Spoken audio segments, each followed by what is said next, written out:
Salam sahabat saksi, kiranya kasih karunia dan berkat Tuhan kita Yesus Kristus menyertai kita semua.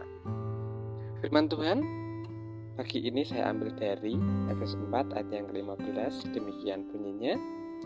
Tetapi dengan teguh berpegang kepada kebenaran di dalam kasih, kita bertumbuh di dalam segala hal ke arah Dia, Kristus yang adalah kepala. Amin.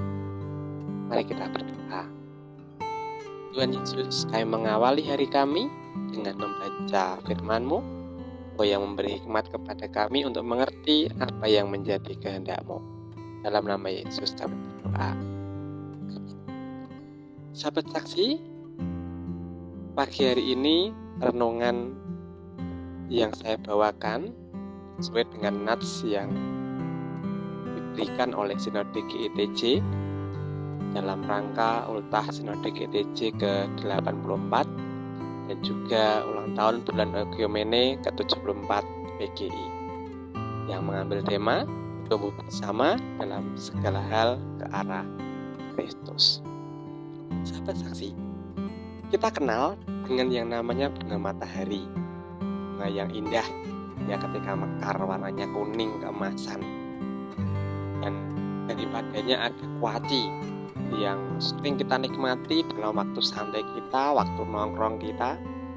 Dan bunga ini memiliki keunikan tersendiri. Ya, keunikan bunga ini terdapat dalam perilakunya yang dikenal dengan heliotropisme, yaitu di mana bunga matahari secara fisik bergerak menuju ke arah sinar matahari. Bunga matahari akan mengubah posisinya untuk memastikan bunga tersebut mendapatkan sinar matahari sebanyak mungkin. Ini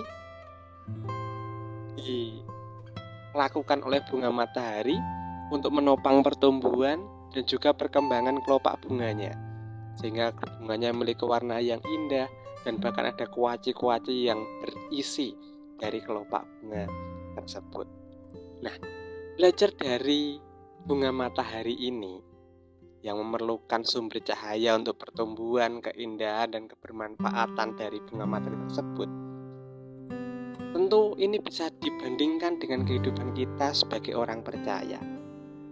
Orang percaya supaya dapat bertumbuh, memiliki keindahan, memiliki manfaat dalam kehidupannya maupun persekutuannya, tentu juga harus memandang kepada sumber terang, yaitu Tuhan Yesus Kristus sendiri. Dan hal ini dijelaskan oleh Rasul Paulus dalam suratnya kepada jemaat di Efesus. Rasul Paulus menuliskan bahwa bertumbuh ke arah Kristus itu menjadi hal yang esensial, hal yang penting bagi orang-orang percaya. Sebab Kristus adalah kepala, sumber dan pemberi kehidupan.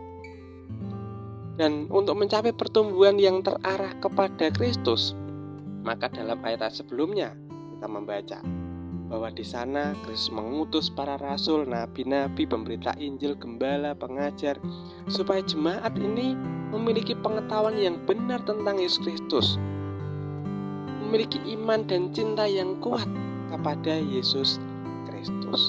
Dan ini fase pertumbuhan yang memang diperlukan oleh jemaat Tuhan. Dan kalau kita perhatikan apa yang dikatakan oleh Rasul Paulus, ini bukan kepada pribadi, tapi ini kepada komunitas. Berarti pertumbuhan itu tidak boleh terjadi hanya pada satu pribadi saja, tapi kepada setiap orang percaya dalam komunitas, dalam persekutuan orang-orang percaya, orang-orang yang percaya kepada Yesus Kristus. Dan ini berarti ada kerjasama yang indah di antara orang-orang percaya dalam persekutuan tersebut. Memang ada yang mengajar, memang ada pemberita Injil, memang ada gembala. Tetapi fokus dari seorang gembala tentu bukan hanya satu orang, tetapi supaya semua jemaatnya itu dapat bertumbuh bersama ke arah Kristus. Dan karena kita tahu bahwa Kristus adalah sumber perkembangan kehidupan, Kristus adalah tujuan akhirnya, maka para gembala, rasul, nabi, berita Injil, pengajar, semuanya itu harus bisa mengarahkan jemaat seutuhnya, tiap-tiap orang percaya dalam persekutuan, untuk tetap mengarahkan diri kepada Yesus Kristus. Dan inilah yang menjadi esensi supaya jemaat di Efesus nanti bisa hidup, bertumbuh menjadi gereja yang kudus, persekutuan yang indah dan bermanfaat bagi orang-orang sekitarnya. Terlebih kerajaan surga nanti diwartakan sampai ke ujung bumi. Nah, Bapak, sahabat saksi yang terkasih, seperti bunga matahari bergerak terus menuju sinar matahari, demikian pula kita orang-orang percaya, kita sebagai jemaat Tuhan yang disatukan dalam persekutuan, kita juga harus bergerak terus ke arah Kristus, mengarahkan diri serupa dengan Kristus dalam perkataan kita, dalam perilaku kita setiap hari.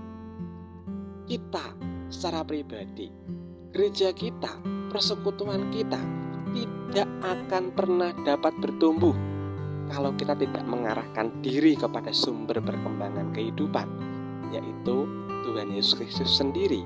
Sebab ialah sumber kehidupan dan berkat bagi kita semua.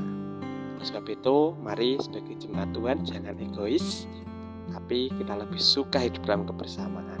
Sebab Tuhan Yesus mengendaki supaya kita bertumbuh bersama, bukan bertumbuh seorang diri.